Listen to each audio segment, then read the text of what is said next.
What up mga choy? So today mag-unboxing ta and as we all know, kanang mga dual chamber na mga case bitaw is very flooded na karon sa market. So from branded to kanang mga Chinese brand daghan na kayo nang gawa. So like this case, ang una ni nga mga design sa dual chamber is I think ang pinakauna ng release ani is si Lian Li, right?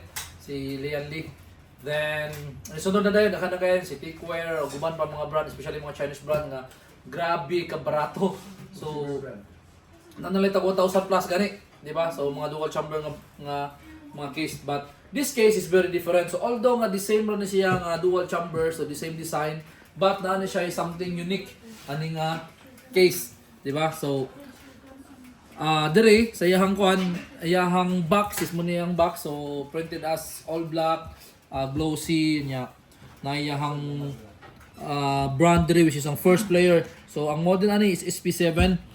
So dancing bar. So nasa dancing bar. But ang nakanindot niya kini siya nga case is naka emotion view ni siya which is katong ang in front niya is na ay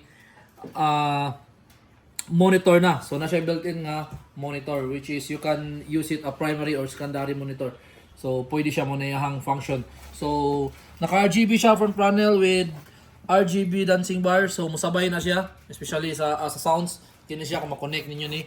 Then, naka 305mm wide. O niya, naka-support siya og BGA card vertical plug. So, o niya, support og 12cm fan. So, kuan kabok 9. Then, mo-support sa siya og 360 cooling. So sa imong radiator, so double sided tempered glass. So nakalindot ani nga case mga choy kay not just one nga 360mm ang iyahang mo support. So duha ka buok sa taas og sa ubos. Then sa left sa rear side diri sa kilid pag yun is mo support siya og up to 240mm na rod. So duha ka fan nga tag 120cm. So ito ipakita sa inyo atong abrihan na kung unsay kuha na niya. So una na nga features at 7,000 something ang ihang SRP diri sa Geekscrew. So sulit na kayo nga para karon yung mga case system diya karon inyo na nang biyaan tanan niya yung dalon ninyo yung unit diri magilis mo nga case. Di ba? So if you are into gaming, kung gusto kang something kuan different, so usa sa siya nga pwede niyo i-consider. So gawas nga RGB is life na nagiging siya ay free daan na case na monitor I mean.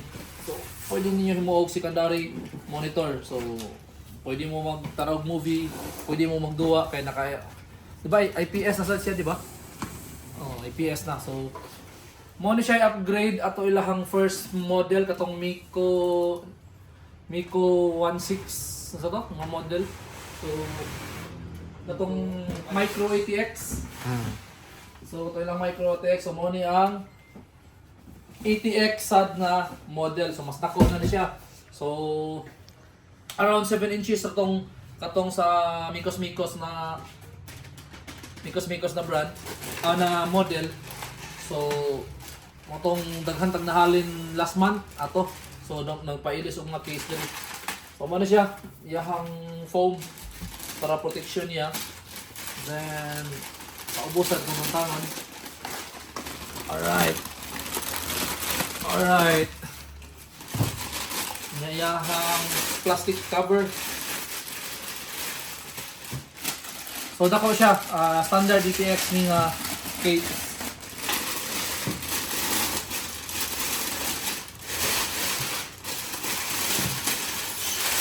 Charan! So mao ni siya. Kusuga.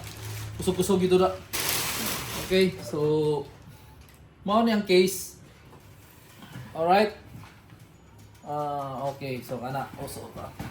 So far, baga sad ang iyahang okay rang gibag-on sa iyahang metal nga gigamit.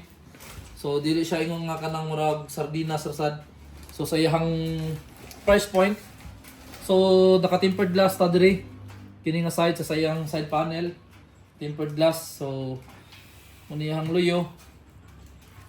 So dual chamber. So imong power supply na diri sa pikas nga side. then diri para sa imong fans slot. So mo na iyahang luyo, naka-mesh gyapon siya. Then if you can see, diri sa tubangan, tempered siya na nimo tanawon, naka-tempered siya. But kini siya diri nga side is mauni siya dako kayo. So around 10 inches ni nga sukod. Mo ni iyahang built-in monitor diri display niya. So ato abrihan mga choy ha. So diri babaw, which is iyahang diri iyahang power, USB type C, USB 3.0 duha ka buok. So sa mic, sa headphone, and kini sa restart. So nagyan mo siya restart. So itong abrihan, atong testingan og abri. So maguna ta diri sa palaban na sa itong cute kayo nga screwdriver. So mao ni ang SP7 na case ni first player. Itong abrihan mga choy.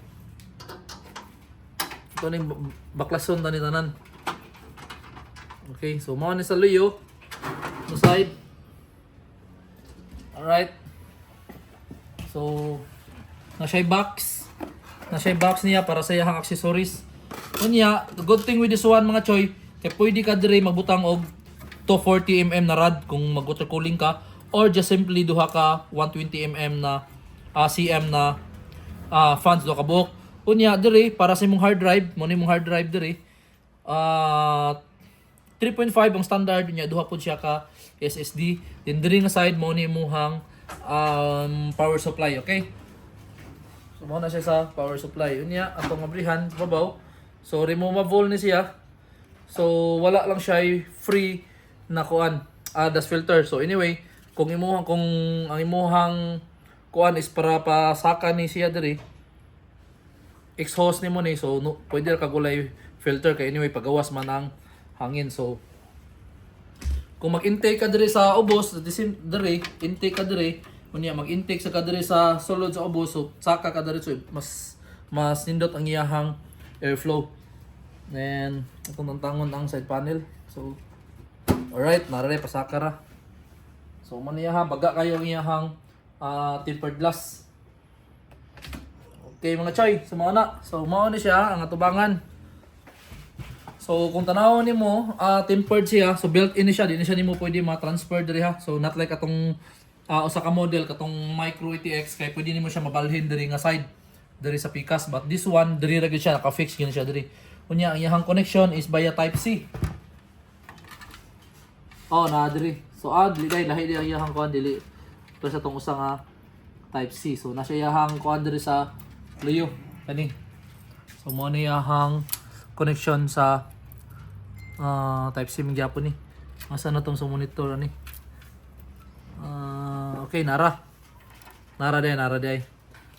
Okay, so mo ni siya ang iyahang power para diri sa monitor. So I think naa siya ay kuan diri. Okay, so naa siya ay accessories diri para mo connect sa imong kuan, mo connect sa imong motherboard sa power niya sa imong display. So okay, so mo ni mga choy, mo ni ang airflow niya. So features niya sa airflow. So pwede ka diri magbutang og tulo ka fan, so na siya filter. So na-filter sa ilaw mo, may problema. So kung mag-intake ka diri tulo ka fan, or even mag-rad ka diri og 360mm, compatible siya. So na siya filter, no problem. So kung diri mong intake, diri mong exhaust, wala problema, mas nindot kayo kay mas dali niya i-push ang kainit diri sa gawas. Then diri sa side, man akong gingon ganiha nga pwede ka mag-intake diri, wala lang siya filter, but micro naman sa ni iyahang kuan, kini iyahang side panel niya diri sa likod is gagmay kayo ang iyahang pino kay ang iyahang kuan mga lungag-lungag. So mo ni siya mga choy ang SP7. So ang iyang motherboard pwede ka og mag standard ATX, micro ATX, even ITX compatible siya. So mo ni yung mga gianan sa cable, so limpyo kay siya since ang iyahang power supply since dual chamber ni naa diri sa likod. So rubberized na sad ang imuhang kuan diri, agianan sa imong mga cables. So no worries ka sa imong cables kung masangit siya diri kilid sa kini mga una ni bitaw mga edges. So mo ni makasamad sa cables, but this one na siya rubber daan. So safe ra siya. So mao ni mga choy ang SP7 na Emotion View. So dire ka mag-imo-imo. So kung mag-emote ka, dire sa imong display, this one mao na ni siya. So mao ni ang kuan, mao ni ang SP7. So standard DTX sa SFX pwede sad ang iyang power supply diri if you prefer kung naka-X or ang imong power supply nga extra is kuan SFX, but standard DTX nga PSU pwede kayo PS2. So mao ni siya mga choy ang kuan. So available ni siya diri sa Geek Screw sa Subang nako and also sa Geek Screw sa Danau City. So if you have questions or nami nalimtan about sa ani nga case, wala na mo na pilog mention, so pwede ra ninyo i-comment sa ani nga post, ani nga video. So mo na mga choy, don't forget to follow sa among mga page sa Geek Screw. Ano na siya. So at the bottom mo ni. So na siya filter para sa imong 360 na rod or sa imong tulo ka fans kung just in case. Option naman na siya. So mo ni nakanindot duha ang option. So kung i-separate nimo ang imong especially kung mag liquid cooling ka na kanang LCS, so kung i-separate nimo ang imong LCS sa imong CPU alone and sa graphics card alone, so kung gusto ka especially kung mag high end ka, so nakay option, so mag 360 ka diri or mag 360 ka sa ubos or mag 240 lang ka diri sa side. So tulang option. So pwede ra kag fans ra katanan, fans sa katanan diri lang ka magbutang sa imong rod or unsa pa imong kuan kanang gustong buhaton. So shout out diay kay GC Palacio of GP Modified. So kung gusto mo magpa-mod, so ato sa inyo, pero custom water cooling lang pwede ra sa diri sa Giskro kay naa si Fiji Modified og si DE-Tech. So nata, so pwede ta diri mag water cooling. So mana ang option para ani nga case, una na siya kanindot.